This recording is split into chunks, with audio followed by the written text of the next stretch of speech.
melakukan palpasi.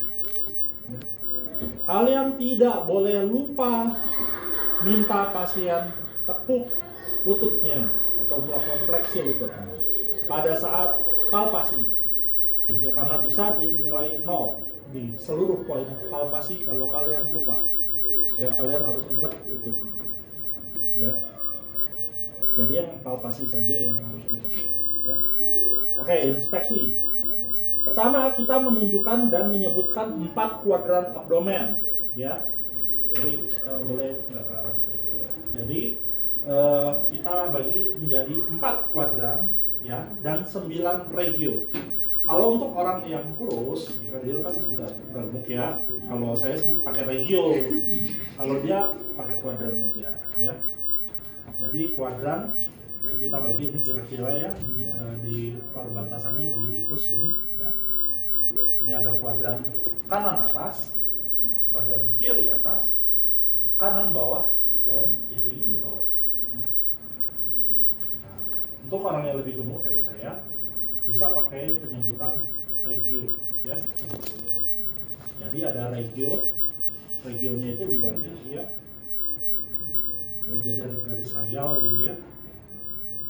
Ini ada 2 garis lagi bintang horizontal. Yang di sebelah sini adalah regio hipokondriaka kanan, ya. Kemudian regio tengah-tengah epigastrium, terus hipokondriaka kiri, terus regio lumbal atau lumbal, ya, lumbalis kanan, lumbalis kiri, ya. Tengah-tengah adalah umbilicus, ya. Terus bagian bawah sebelah sini adalah inguinalis kanan, tengah-tengah suprapubik. Di sebelah yang sini adalah inguinalis sebelah kiri, ya. Itu adalah regio-regio, ya. Jadi ada 9 regio dan 4 kuadran. Jangan terbalik, ya. Gitu. Untuk apa sih kita bagi-bagi ada regio atau kuadran? Jadi nanti kalau kita untuk menentukan lokasi keluhan atau kelainan yang dialami pasien, kita bisa mencatatnya atau mengkomunikasikan dengan sesama sejawat, misalkan dalam penyebutan baik regio atau kuadran. Misalkan pasien Tuan A usianya 40 tahun menderita nyeri di daerah kuadran kanan bawah. Jadi sejawat yang kita rujuk itu udah tahu kira-kira oh iya, dia carinya nggak kemana-mana di situ, gitu ya. Ya itulah kurang lebih gitu ya. Atau dalam hal-hal lain kita bisa menjelaskan posisi secara lengkap ya, seperti itu. Kemudian bentuk abdomen, ya, abdomen bentuknya di sini datar, ya, datar lah ya, datar dan simetris. Ya. Kalau tidak simetris berarti kamu berasumsi ada massa, ada benjolan di salah satu sisi, ya, sehingga kamu mengatakan asimetri. Ya. Kemudian kita sebutkan warna kulit. Ya kita pakai yang umum aja ya, penyebutan kuning langsat atau sawo matang gitu ya. Kita sebut seperti itu aja boleh ya. Ya di sini apa nih, kuning langsat deh gitu ya, kuning langsat. Kalau sawo matang juga nggak terlalu juga ya. Oke. Terus apalagi di situ lesi kulit, ada lesi nggak kulit di situ? Ya lesi kulit apa aja? Vesikel kan belum masuk ke kulit ya, departemen kulit belum ya. Vesikel itu adalah kalau kalian lihat kecar air, ya ada bintil-bintil, ya transparan dalamnya ada air, itu adalah vesikel, ya. Kalau pustul bentuknya kayak vesikel, tetapi dalamnya nanah. Kalau ada yang dulu pernah jerawat, ya jerawatnya udah matang, udah berpecah, itu ada nanahnya dalamnya, itu adalah pustul, ya. Kalau papul itu adalah benjolan padat yang nggak ada isinya, ya jadi padatan gitu ya, padat. Ya. Kalau strie itu adalah Enggak, seperti garis-garis ya. Biasanya karena peregangan kulit yang berlebihan dalam waktu cepat. Bisa orangnya itu misalkan mengkonsumsi steroid gitu ya. Terus dia mengalami obes gitu tiba-tiba dalam waktu singkat, perutnya membesar gitu ya, atau dia mengalami asites gitu ya. Terus ketika perutnya kembali normal, sudah diobatin gitu atau pengobatan berhenti, dia meninggalkan sisa garis-garis. Atau pada ibu hamil yang paling gampang, strep gravidarum ya. Ya kalau kamu lihat, ini kayak gambaran garis-garisnya, itu adalah karena pergangan kulit yang terlalu cepat sehingga kulit itu nggak bisa mengikuti pergangan ya, kecepatan pertumbuhan pembelahan selnya itu tidak bisa melebihi dari elastisitasnya, dari elastisitasnya, kurang lebih gitu. Itu masuk ke stretch mark ya? Iya. Jadi gitulah ya. Atau kamu bisa juga, dan yang penting juga di sini lesi kulit kamu, itu ntar di bawah. Ya, dan ada benjolan atau tidak ya? Di sini tidak ada benjolan, tidak terdapat lesi kulit. Jadi warnanya adalah kuning langsat.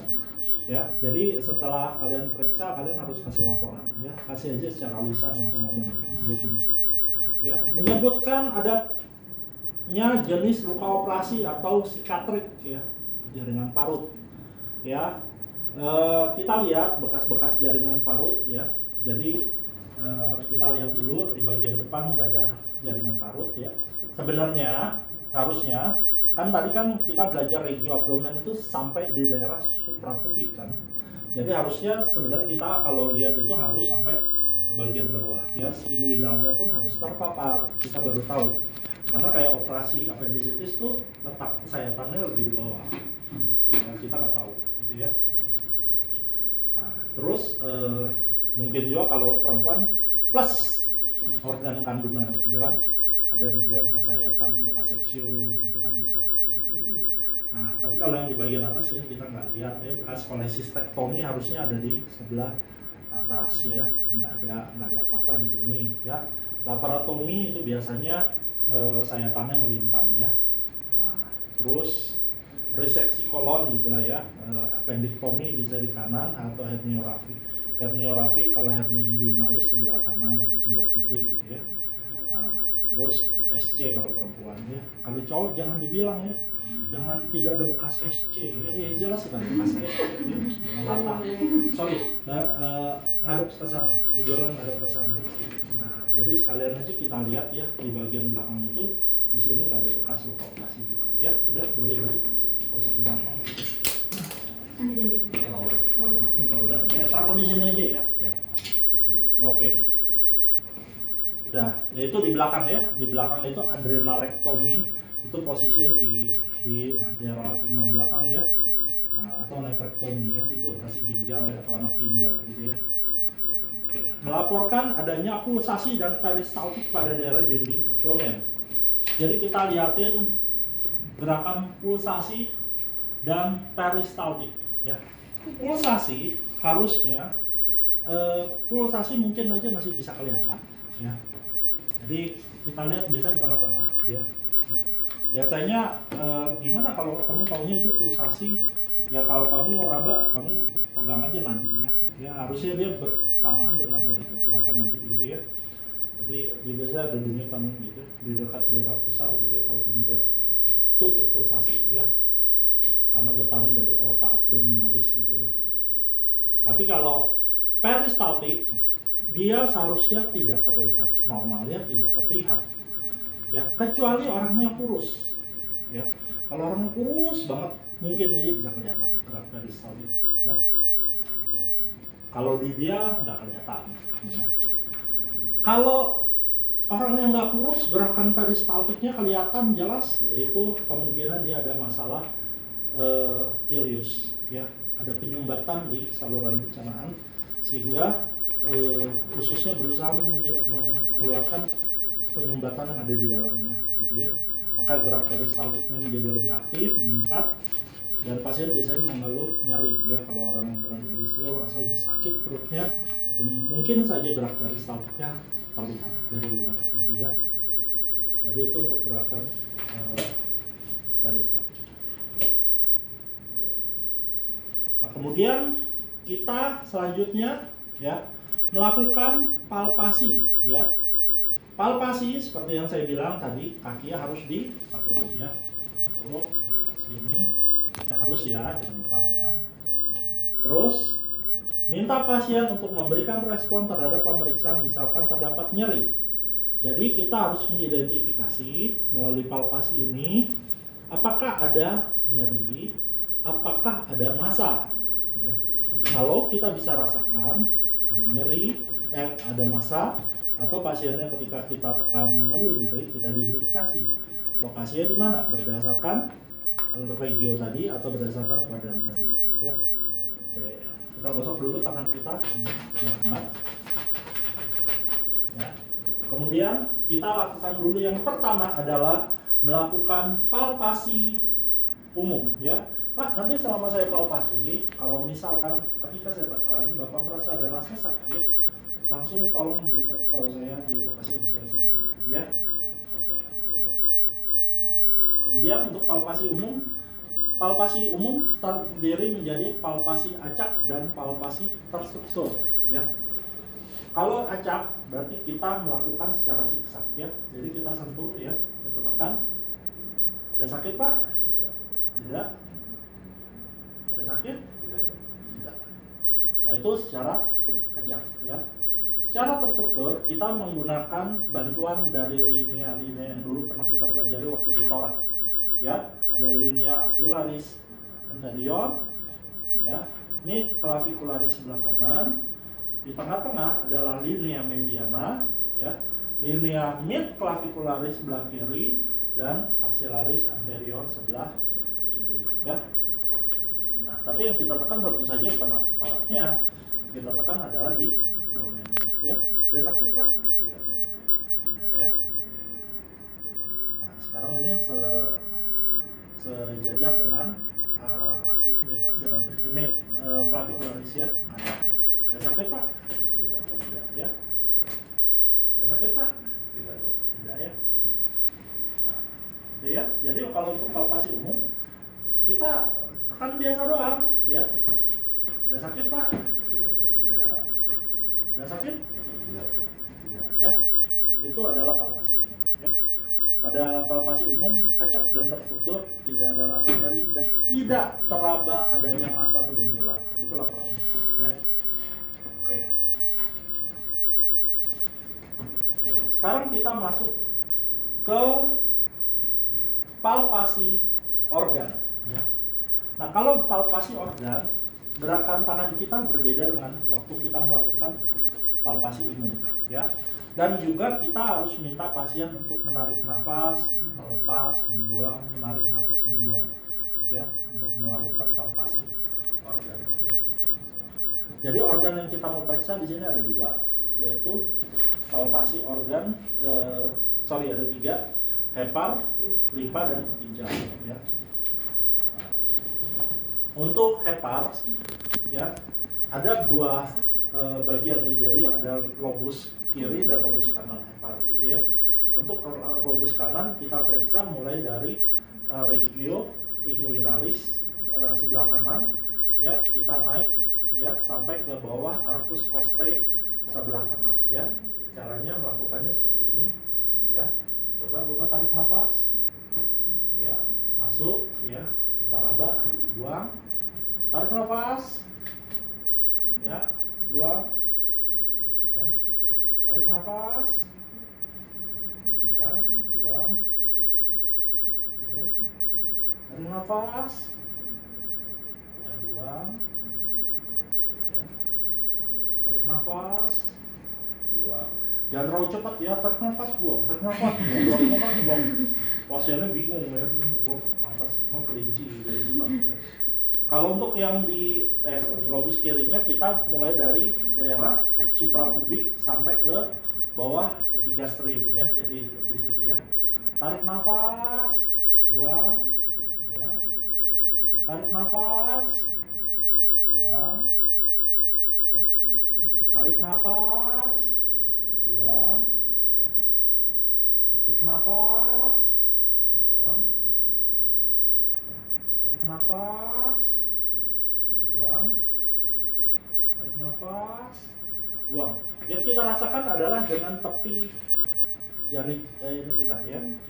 Kita rasakan dia ada teraba, pembesaran, kemudian tepinya bagaimana. Kalau teraba, ya kalau nggak teraba ya udah.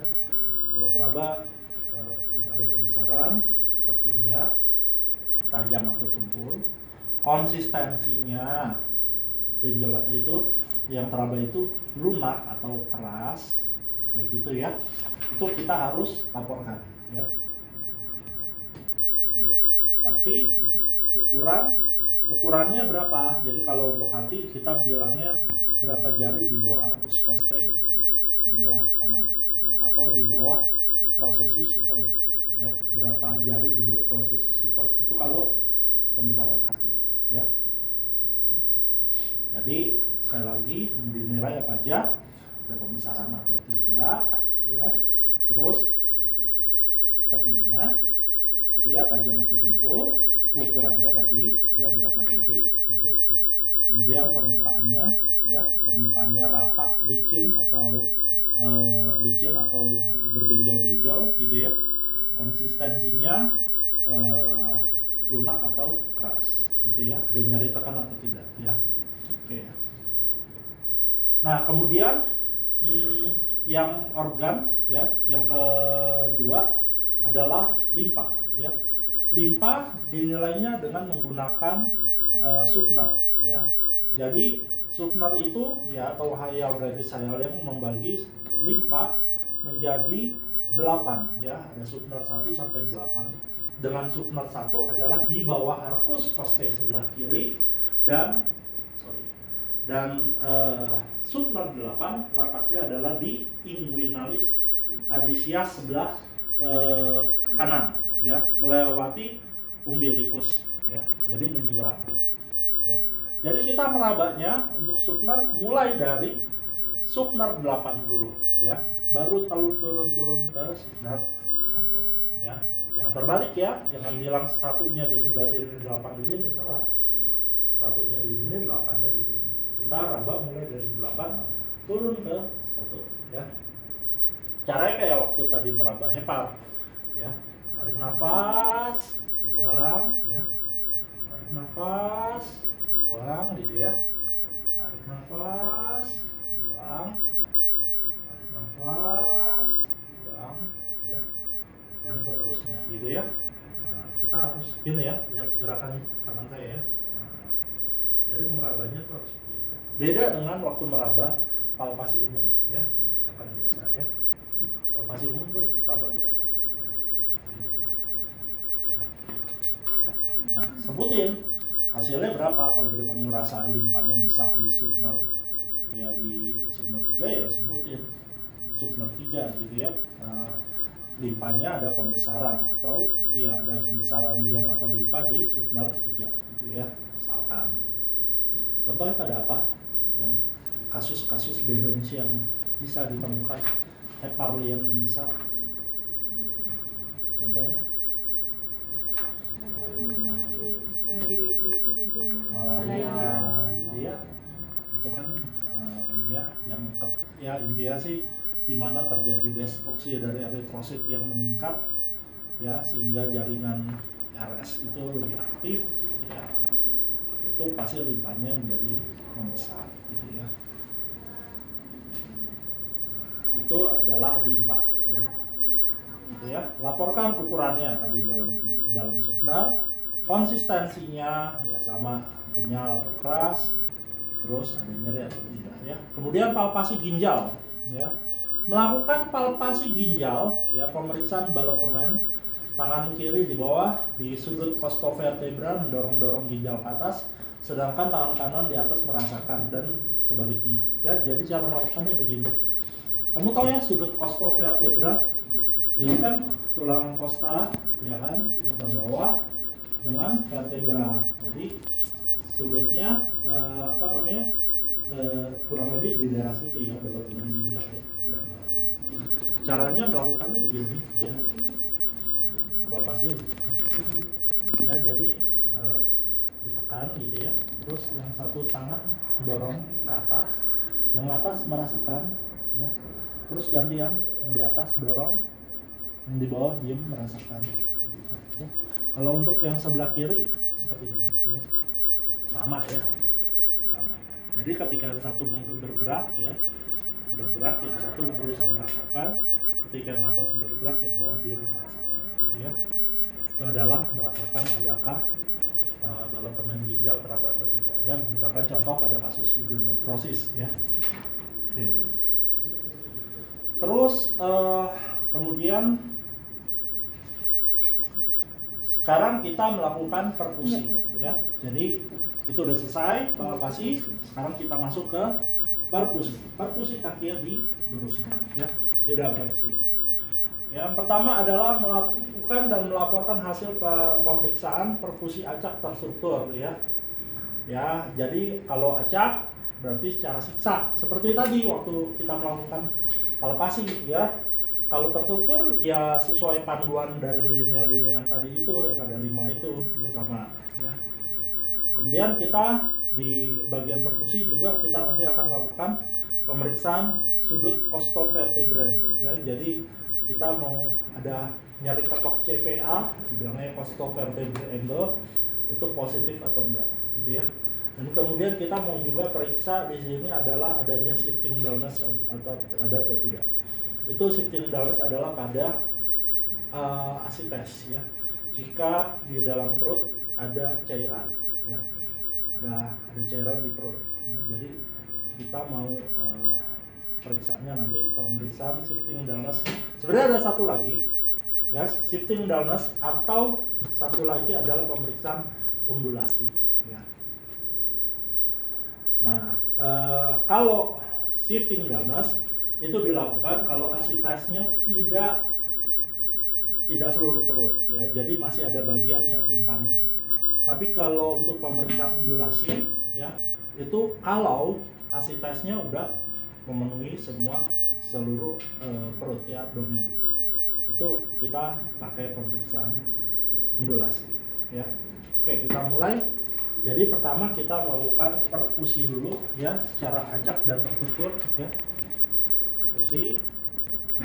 Ya normalnya perkusi adalah timpani ya, suaranya adalah timpani ya.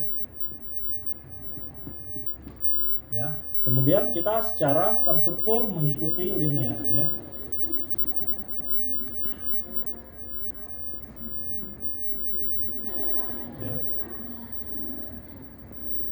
Ini adalah secara terstruktur ya.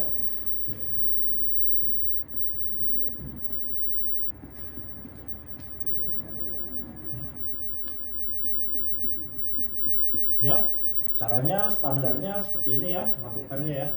Di jari ini ketiga, jari 3 ya, 1 2 3 di tulang ya, di bantalan tulang ya, lakukan. Nah, itu adalah acak terstruktur ya. Suaranya, laporannya apa? Laporannya adalah suaranya perkusi acak terstruktur, suaranya timpani ya.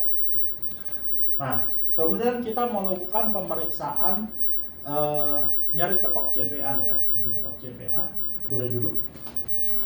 Ini contohnya pada saat kapan? Misalkan kamu ada ketemu orang gitu ya, dok, saya ini sakit ya, apa daerah pinggang belakang sini dok. Saya lagi sakit sekarang. Iya, apa ini batu ginjal atau bukan gitu ya? Orang kan takutnya batu ginjal ya. Jadi kalau dia batu ginjal, karena penyebab batu ginjal, kalau kamu nyari ketok CVA, dia akan positif. Ya. Tapi kalau hanya masalah di otot, ya bukan masalah batu ginjal itu, maka hasilnya negatif. Ya. Jadi kamu ketok dia nggak merasa sakit. Ya. Nah, ini kan ya gitu ya. Nah, ketok ya. Nah, itu dong ya, ketoknya cuma sebentar nih, taruh bantalan ini. Jangan kencang-kencang ya. Ini ya gitu aja. Kalau dia memang ada batu ginjal pasti sakit, kaget ya gitu ya. Nah, itu aja. Ya, biasa adaptif ya. Jadi di ini kan costa vertebra ya, jadi di sini dan di sini gitu ya. Nah, terus pemeriksaan asites ya. pemeriksaan ASI-tes. Di sini ada tes shifting balance dulu nih ya. Ya, shifting balance kan artinya kalau kita artiin kan adalah pekat berpindah ya, pekat berpindah ya. Nah, jadi cara periksanya bagaimana? Cara periksa begini. Kita perkusi dulu ya, dari bagian tengah dekat darah umbilikus ya. Timpani ya, timpani. Ini kan timpani terus ya kalau dia ya, timpani. Nah, kalau dia punya ASI-tes sebagian, ya artinya nggak seluruh perut, maka kamu bayangkan dia itu sebagian bawah ini akan terisi cairan, sedangkan bagian atasnya itu nggak ada cairan. Ngerti ya? Jadi kan sebagian kan cairannya nggak seluruhnya. Ketika kamu ketok di bagian atas, timpani ya. Ketika tambah ke daerah tepi, suaranya berubah menjadi pekak, ya. Nah, ketika itu terjadi, misalkan di sini timpani, pekak, gitu ya. Kamu minta, Pak, Bapak boleh tidur menghadap ke arah saya, miring ke arah saya. Tangan kamu tetap ada di atas dia, ya. Kakinya lurus, Pak. Nah, ya, begitu. Nah, tangan belakang, kamu ketok lagi. Sekarang ke arah depan, ya, maka cairan yang tadi ada di sini akan turun berdasar gravitasi ke bawah, ngisi ke sini, sehingga daerah sini yang tadinya pekak menjadi timpani, ya, timpani, pekak, gitu ya. Itu adalah pemeriksaan shifting balance, ya. Tapi kalau dia perutnya udah buncit banget gitu ya, terus memang dia udah kelihatan ya kaki bengkak segala macam, kamu ini cairan bukan gitu ya, itu pemeriksaan namanya pemeriksaan ambulasi. Caranya begini ya, tangan taruh begini di atas perut ya. Nah, terus kamu caranya ini ya, dorong yang sini, diam, tangannya meraba, ngerasain gitu ya gelombang cairan yang ada di, kamu dorong dari arah sisi tangan yang sini dan gantian ya. Yang sini diam, sini dorong gitu ya. Ini adalah pemeriksaan ambulasi ya. Gitu. Ini untuk nahan ya, supaya getarannya itu bisa disalurkan sampai ke tepi ya, makanya dilakukan lagi. Itu adalah pemeriksaan ASI-tes ya. Jadi ASI-tes bagian pakainya adalah pemeriksaan shifting balance. Kalau ASI-tes menyeluruh pakainya pemeriksaan ambulasi ya. Oke, sekarang terakhir adalah pemeriksaan auskultasi. Kedua kaki juga lurus di sini ya. Kita melakukan dan melaporkan hasil pemeriksaan auskultasi secara acak terstruktur. Jadi sama kayak tadi ya, kalau kamu pikir-pikir gampang juga sih. Palpasi, perkusi, auskultasi, pasti ada acak dan ada terstruktur. Yang disebut acak berarti kiri kanan zigzag, yang disebut terstruktur mengikuti linea ya. Ada linea axillaris anterior, axillaris midclavicularis kanan, mediana, midclavicularis kiri, axillaris anterior ya. Nah, itu yang pertama. Jadi kita lakukan acak terstruktur. Nanti kalau sudah selesai ya, selanjutnya udah acak, udah terstruktur, udah, terus kita nanti taruh stetoskop kita di region umbilikus, di terserah mau di sini boleh, kayak di sekitar, jangan tepat di atas umbilikus ya, di tepinya ya, kayak gitu, untuk mendengarkan bisik usus selama 1 menit ya.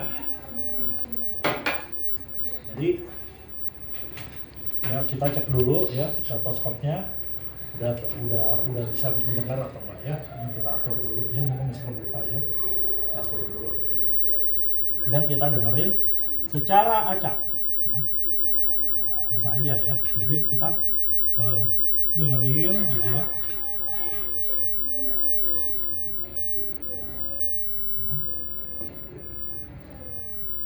Kemudian ini secara acak masih, kemudian ini secara terstruktur ya, turun ke bawah gitu ya, turun ya, dan seterusnya kayak gitu ya. Tapi ya jangan terlalu cepat juga ya, namanya kan nggak mungkin kamu, kadang saya juga kalau ke dokter gitu ya, periksa apaan gitu aja, mana mungkin kedengeran apa ini, mah syarat aja gitu ya. Dengerin lah, kalau dengerin ya nggak mungkin lah secepat itu ya, dengerin tuh taro ya, dengerin ya.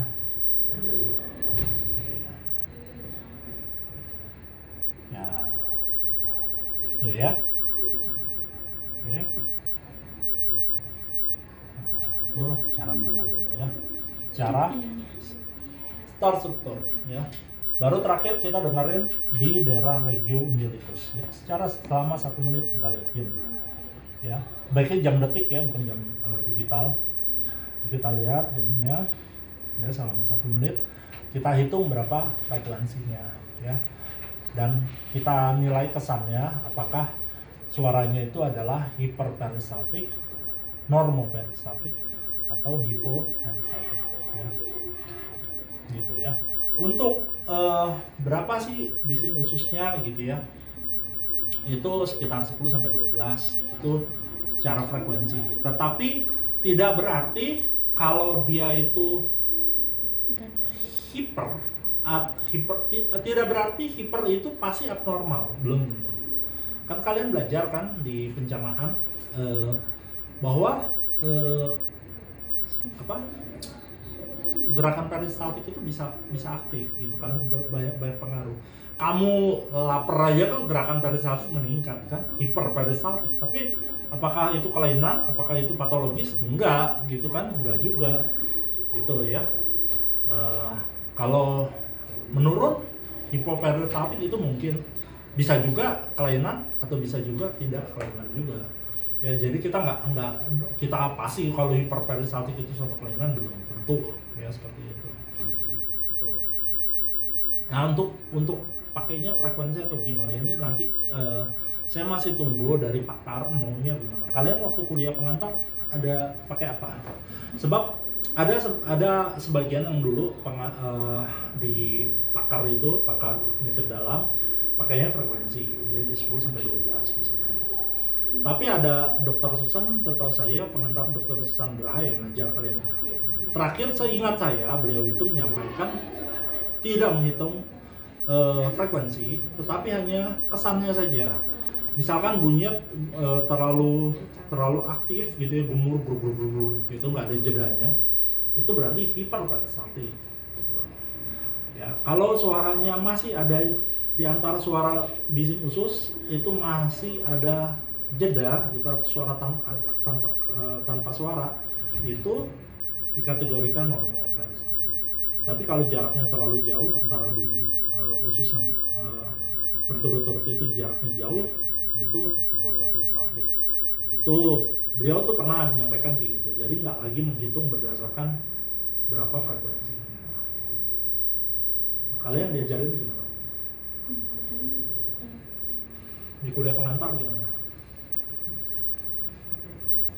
Yo, ikut enggak kuliah pengantarnya? Berapa? Nggak dijelasin? Beliau cuma bilang aja mendengarkan apakah normo, hiper atau hipo gitu ya. Ya udah, nanti itu mau dipastikan dulu ya. Nanti dipastikan nih ke beliau maunya pakai yang mana supaya sama semua grup gitu ya, supaya jangan beda-beda antara yang pakai hitungan dan pakai kesan. Ya, tapi kalau frekuensi di 10 sampai 12 itu dianggapnya masih normoperistaltik. Di atas itu hiperperistaltik ya. Gitu. Ntar kita tunggu tentang. Oi. Apa? Udah sih, selesai. Ya, sampai di situ tag dikaitkan dengan kondisi kelainan seperti ileus tadi. Ileus obstruktif ya. Ileus ada dua, ileus obstruktif dan ileus paralitik. Biasanya kalau ada penyumbatan, pertama kali akan terjadi namanya ileus obstruktif. Kalau dia nanti ususnya udah kecapean, udah nggak bisa ngeluarin sumbatannya, maka terjadi ileus paralitik. Ileus paralitik nggak ada suara sama sekali, namanya paralitik. Paralisa kan artinya lumpuh ya, jadi nggak ada suara sama sekali. Biasanya perutnya kembung ya. Nah, itu nggak ada bising usus, sakit orangnya juga ya. Obstruktif ya, pasiennya yang ngeluh sakit ya, tapi masih kedengeran suaranya, justru suaranya sangat aktif. Kadang saking aktifnya itu yang disebut sebagai metallic sound gitu ya, saking kedengeran dari luar gitu ya, bahkan tanpa stetoskop mungkin lagi bisa terdengar ya, saking peristaltiknya. Dokter mau tanya, jadi peristaltik itu ya, kita mau pasang, kita udah tahu kok kalau kalian belum melakukan hal itu, kita akan berikan hasil. Kecuali pengujinya lagi tidur. Kalau kesadaran dan keadaan umum Ya, keadaan umum kamu bisa langsung bilang itu harus keadaan umum, kesadaran keadaan umum, tanda-tanda vital tuh udah pasti kamu nilai dulu. Kesadaran kosmetis, kesadaran apa? Komatus kan. Terus keadaan umum tampak ya tergantung ya, kalau itu mah tergantung kita lihat pasiennya apa gitu ya, kasusnya apa, keluhannya apa. Kalau ileus obstruktif ya tampak sakit berat lah, orang appendicitis ya tampak sakit berat biasanya begitu ya, nggak ada yang ketawa dia sakit ringan, cuma di rumah gitu ya, kayak gitu. Jadi kita nilainya keadaan umum, kesadaran kosmetis, kesadaran keadaan umum tampak sakit sedang. ringan tampak sakit sedang ya. Kalau misalkan untuk menentukan kita melakukan pemeriksaan hati atau limpa itu kira-kira keluhan pasien gimana dok? Oh enggak, itu tetap kita lakukan. Semuanya? Iya. Oh, berarti- Enggak, bukan pilihan yang boleh nggak pada kondisi ini saya periksa, enggak. Tetap itu kami periksa. Semuanya? Semua dari hati jangan. Ya, Iya. tetap itu diperiksa. Berarti kalau ada kelainan berarti dia terabur. Ya kalau ada kelainan dia akan sebut ya. Nanti jadi kamu ujian sih sebutin aja kayak biasa aja. Nanti pengujinya udah selesai kamu, baik hasil pemeriksaan fisik adalah inspeksi begini, palpasi begini, pulsi begini, muskulasi begini. Kamu interpretasi baru ini apa ya arahnya gitu.